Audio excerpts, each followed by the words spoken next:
Ryan. Carson's obviously going back to his home state. How different is he now than he was 2 years ago? I know significantly different, but just how much has he solidified the line? How is he, just kind of speak to his improvement? Yeah, well, a great example is somebody that when Luke Whippler went to the NFL that year, he got thrust into a role maybe a year earlier than we would have expected, and that isn't always easy. But going through that and learning from that has made him, stronger and more experienced and more ready now. And I even think, more ready to make the run we made last year at the end of the year because he had gone through that. I think it was also great for him to spend a little time with Seth McLaughlin that year, and because when you have somebody older who kind of shows you the way, especially at center, it's good. And when Luke left that year to go to the NFL, it was sort of that year void for him that most people probably don't even recognize. But because of all of those things, he's become an excellent football player. And his communication, he's playing with great confidence. He keeps everybody together up front. And I thought he's held some of the environments he played in well so far. This season. And we're going to need him here. But I know he's excited to go back to his home state and play well. Kellyanne Stitz. Even with the success the team's having this year, you always talk about there's room for improvement and room to grow at the halfway point of the season. Where would you specifically like to see improvement? You know what I'm going to say, everywhere. But I think for us, in a day and age when it's all about what's new, what's flashy, what's exciting, what's the new thing, it's the mundane daily tasks that we have to embrace on a daily basis. The same things over and over again. So playing with great effort. I know that doesn't sound exciting. You heard me say that before, but we can't just try to find the flashiest way to say it. We have to embrace those things. And when you come in the building on a Tuesday, getting back to work and starting from scratch again, and getting back to your individual drills and your technique. And Carson's a good example of the more he played, the better he's got, because he's putting these days in and he's working to get better, and he's getting on the film and he's taking the corrections and he's putting it on the field. So I just think that's what it is. It's this combined effort for everybody in the building to get better, because the way we played last week isn't going to be good enough this week, and that's just how it works on a week-to-week basis. So that being said, there are certainly areas that we want to see addressed sooner than others, but I won't get into all those right now. It's just everybody understanding that we have to embrace that part of it every day and not getting bored with what works. And I know that sounds simple, but it's important, and that was a big part of the message today before practice. Over here, Bill Landis. Right. You mentioned after the Illinois game when you were talking about the rushing attack that sometimes you're going to only be getting what's blocked for it. When you look at the run game holistically, how much is that happening? And I guess how do you improve upon that specifically? Well, I think the focus needs to be is, one, how are the runs fitting up? And then two, what are the yards after contact? Or once you engage somebody, making somebody miss. And that's been an emphasis point here for a few weeks now. I thought we did a nice job in the Minnesota game, just okay last week. But then again, there was a lot of, whether it was short yardage or down in the red zone, there was some heavier runs in there, just a lot of bodies. So a little bit played into, where we were on the field. But that's it, focusing on those things at practice, working on running through contact, working on open field tackling, close quarters, running. Those are the things that, we're going to continue to focus on to try to improve that area.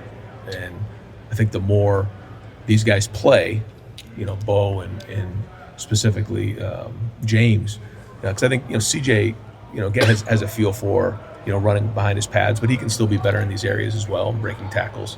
But the more they see it, and the more we show it to them on film, again, this is kind of what we're talking about. These are areas we all can get better at. Austin Moore.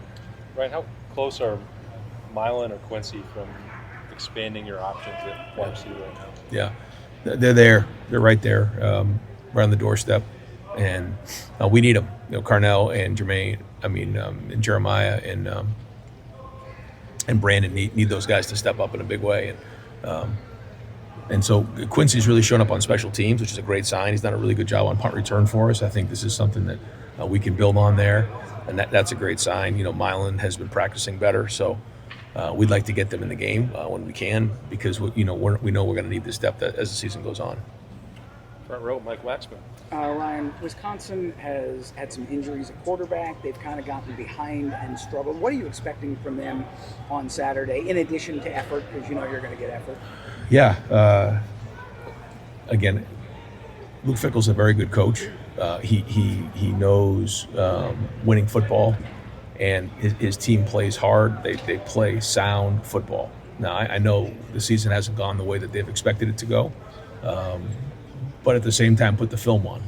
They're one of the better defenses in the country, and all it takes is a few big plays and getting the offense in rhythm, and they're going to be in these games. And so we know that, and we know going in any game on the road is a challenge in this league. So we know what we're going to get, and for us, as you know, we want to just continually focus on our process and how we do things. But I think the other thing is there's a lot of ways to look at it, but I'm sure they feel like their backs are against the wall a little bit, fighting for the season, which I can understand. And so when you get that, you're going to get a team that's going to come out with their hair on fire. And so we have to match that intensity and then some. Got time for two more. Cameron Teague Robinson. Ryan, Denzel, Davison and Jermaine, obviously very confident corners. Yep. Jordan was like that. Denzel was like, is there something to having a good secondary that attitude just is part of it? Like they have that type of attitude. Yeah, there's no question. I think not every DB has to be that way, but I think when you think of the DBs you want on your team, they're gritty, they're competitive, they're edgy, they have a short memory. At times you can't tell them anything. That's the way you want it. And I tell those guys all the time, man, you bring me up every day because you bring juice, and it's our job to work off of each other in this building.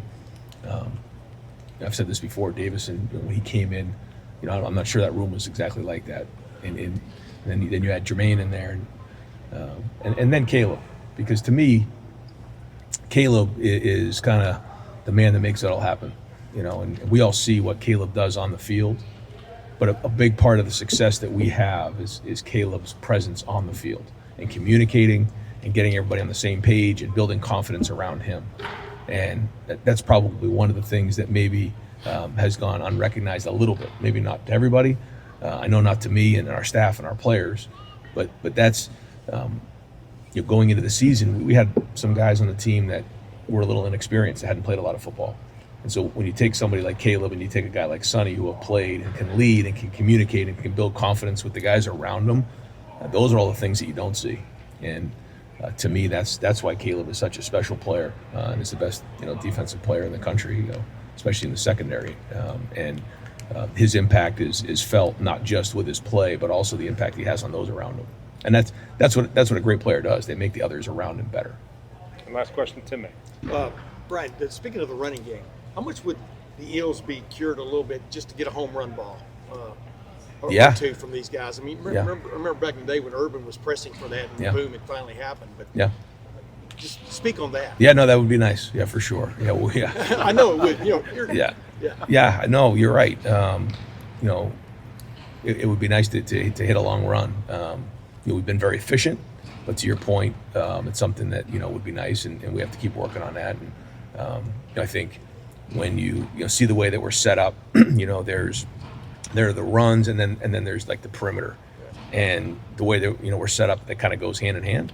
But yeah, there's no rule saying that we can't break one of these runs for a big one. And how close have you come? You think? As you think back to the last few games, Bo seems to have really gotten really close. Have you seen it getting there? I guess. Yeah. No, I first off, I think we're giving great effort. I think that we're continually trying to figure out how to put our guys in positions to be successful in those moments.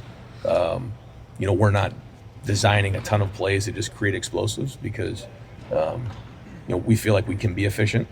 But we do have some different things that we can get to as time goes on to try to create those things. But, a lot of our explosive plays typically come from our receivers. But to your point, we'd love to get, some of these runs into the secondary and create, explosives. That's the idea. But efficient, yes. Explosive, not yet. And that's, again, what are we working on? That's certainly something that we're focused on. All right, Coach. Thank you. Yep. Then